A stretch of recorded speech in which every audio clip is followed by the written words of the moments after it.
こんにちは。今回私は群馬県の前橋市にある赤城南面千本桜に花見に行ってきました。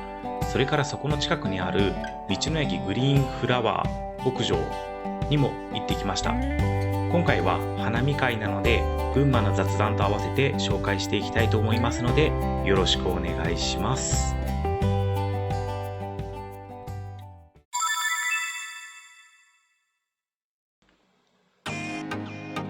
赤城南面千本桜の場所です。場所は赤城山の南側にあります。道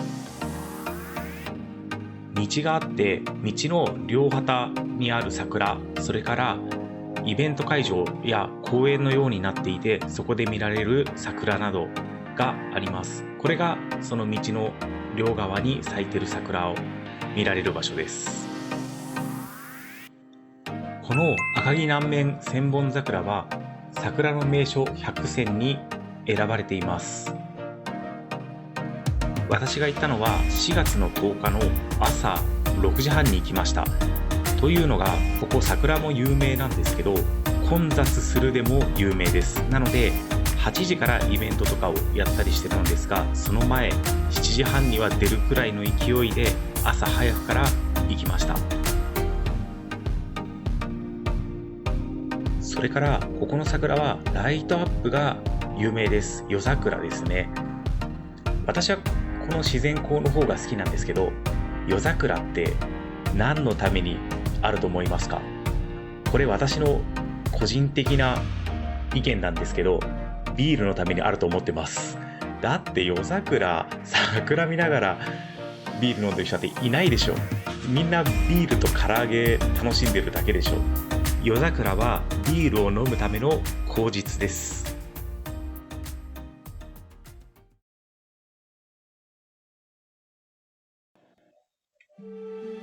ということで少し群馬の雑談をしたいと思います。まずはね、群馬の農業の話。最近気づいたんですけど、キャベツ群馬ってすごく多いんですね。で、いろいろ調べていったら令和6年のデータで見るとキャベツが全国で1位なんですね。生産状況が。で、豚肉が、これは飼ってる数なんですけど、全国で4位なんです。で、麦類が全国で5位。これが、産出額ですね。なので、お好み焼きの具材、豚玉が揃ってんですよ。私ね、最近初めて知りました。ただ、群馬でお好み焼きって有名ではなくて、じゃあ有名な粉物って何っていうと、高崎の横の横とか前橋の横あたりに伊勢崎っていう場所があるんですけど、その伊勢崎ではもんじゃ焼きを食べるんですけど、もんじゃ焼きにいちごシロップを入れるんですね。結構衝撃的ですよね。いちごシロップを入れるんですよ。ただね、それがね、美味しいらしくて、これね、アマっていうんですね。で、アマとカラがあって、アマはいちごシロップ、カラはね、カレー粉なんですね。それでそのもんじゃを甘か辛じゃなくて甘辛にして食べる方もいるようです。私知り合いに生粋の伊勢崎、もう生まれから育ちまでずっと伊勢崎の方がいるので、いちごシロップかけて食べたことあるって聞いてみたんですね。そしたら試したことあるって言ってて試したことあるって何でしょうね。食べたことあるじゃなくてね。で、美味しかったかどうか聞いてみたら、でも斬新って言ってました。そういった食べ物らしいです。ただ、カラの方はね、美味しいらしいです。一般的なもんじゃ焼きですよね。少しカレー味みたいなね。その伊勢崎が変なもんばっかり食べてるわけではなくて、有名なとこで言うとペヤングですね。マルカ食品が伊勢崎です。ペヤングは美味しいですよね。私も大好きです。ペヤングって今までにいろんな味を出してるんですね。見てみたらアップルテイスト焼きそばとチョコレート焼きそばギリを作ってるらしいです。なんでですね、まとめると伊勢崎は目を引く味付けの食べ物を作るのが上手ってことですかね。そういうことにしておきましょう。それから有名なところで行くと焼きまんじゅう、これが粉で有名ですよね。そしてとても美味しいです。焼きまんじゅうはお店によって味が全然違います。美味しいお店もあれば、ちょっとこれっていう、お店の名前は言わないですけど、正直私はもう行きたくないって思うようなお店もあります。もんじゃのもんじゃの甘からの話しかしなかったですけど、桜もとても綺麗でした。興味ある方はぜひ行ってください。赤城南面千本桜の後に私が行ったのは、そこから車で5分くらいで行ける道の駅グリーンフラワー牧場大子です。ここすごいのが、桜と一緒にオランダ型の風車を見ることができます。なのでとても爽やかな写真を撮ることができます。私が行った時は風車は動いてませんでした。朝早いからかな、それとも平日だからかな、ちょっとそれはわからなかったです。私が今撮影してる方は広場になってる方なんですけど、寺沢川という川を挟んで逆側にはキャンプ場とか、あとはバーベキューのコーナーとかですね、あとはね、ちょっとした動物がいる、なんて言うんでしょうね、自然を楽しめる、ただ遊具とかもねあるような、そんなエリアになってます。また群馬の雑談をしたいと思います。先ほど少し焼きまんじゅうの話をしたんですけど、群馬のソウルフードといえば焼きまんじゅうです。焼きまんじゅうってどんな味ってよく聞かれるんですけど、そもそも作り方としては小麦粉に麹を混ぜて発酵させて蒸したまんじゅうを焼くのですが、この時に甘辛い味噌だれを塗るんですね。塗って焼いて、さらに食べる前にもう一回そのタレをかけるような食べ方をします。で、このタレが本当に美味しいって思えるお店と、なんかしょっぱいだけで薄っぽちいなっていうようなお店があります。似たものというと酒まんじゅうを想像してください。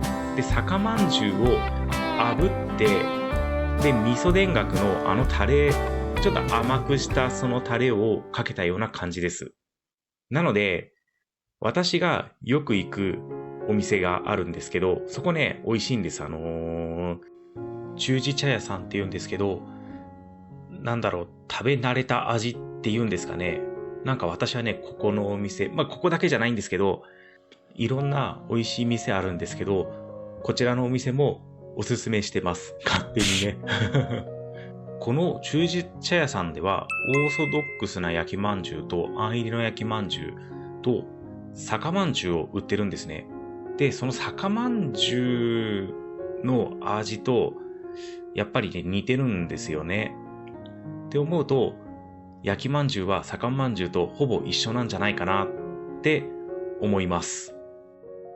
それで、群馬県民がどれだけ焼きまんじゅうが好きかっていう話なんですけど、今は売ってるかどうかわからないんですけど、ガイドブックが出るぐらいなんですね。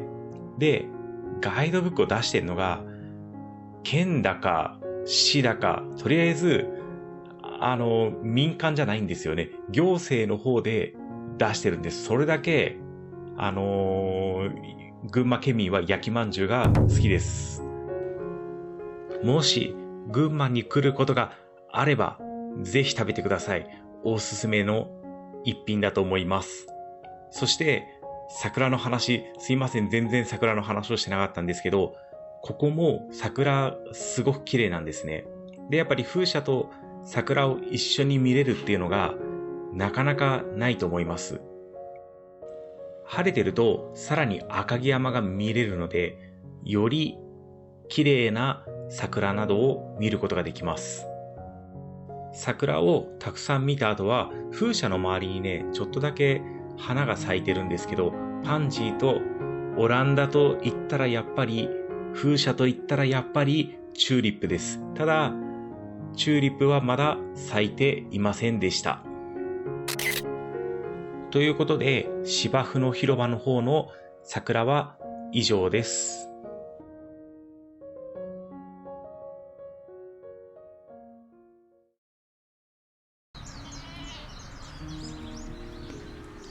ここからはグリーンフラワー牧場の話をしたいと思います。桜も咲いてるんですけど、ここは何て言ってもやっぱり動物です。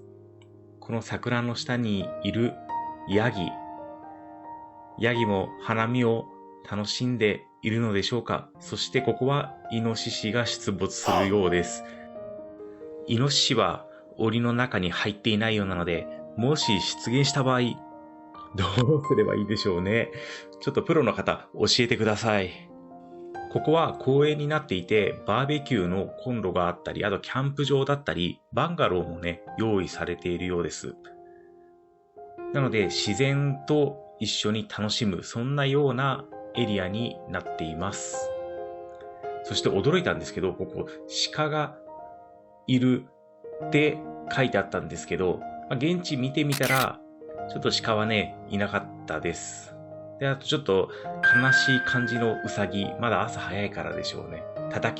私に叩き起こされてすいませんでした。でこれはね、まだまだ寝ていたいよっていうウサギですね。見てください。この朝ごはんタイムの羊たち。ずーっと食べてます。もう10分後、もう一回見て、まだまだ食べてます。もう食べ盛りですね。特にこっちの餌が入ってる箱の中に入ってまで朝ごはんを食べる。この場面に名前をつけるとしたら、夢中ですかね。ちょっとひねると、ラーメン屋の自分みたいな感じですかね。もう周りを気にせず、とりあえず食べまくるみたいなね。そんな羊の朝ごはんタイムでした。なんかこういった場面見てると癒されますね。羊のエリアと柵を隔ててポニーがいます。ただこのポニーもまた朝ごはんタイムだったので、ずーっと食べてました。10分後、まだまだ食べてる。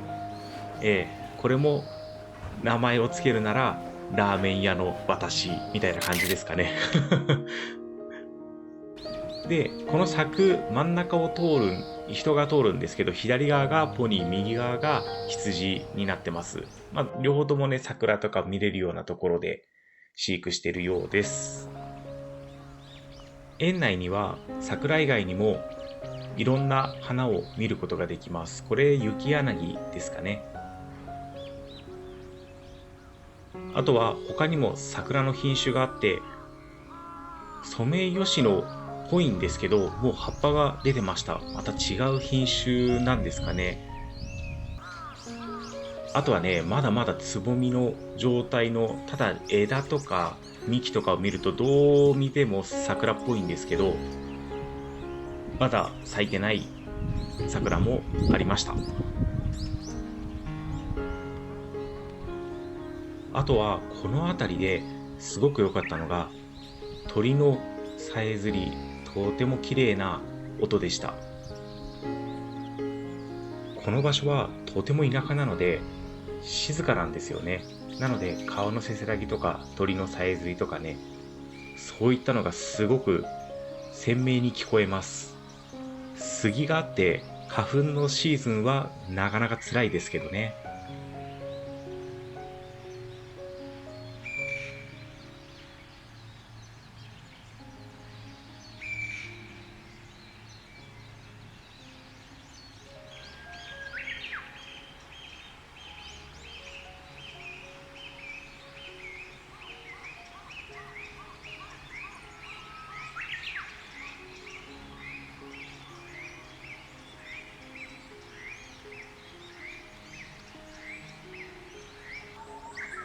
マップ上で見ると、ここ水田らしいです。まだ水を張るシーズンではないからこのような状態なのかもしれません。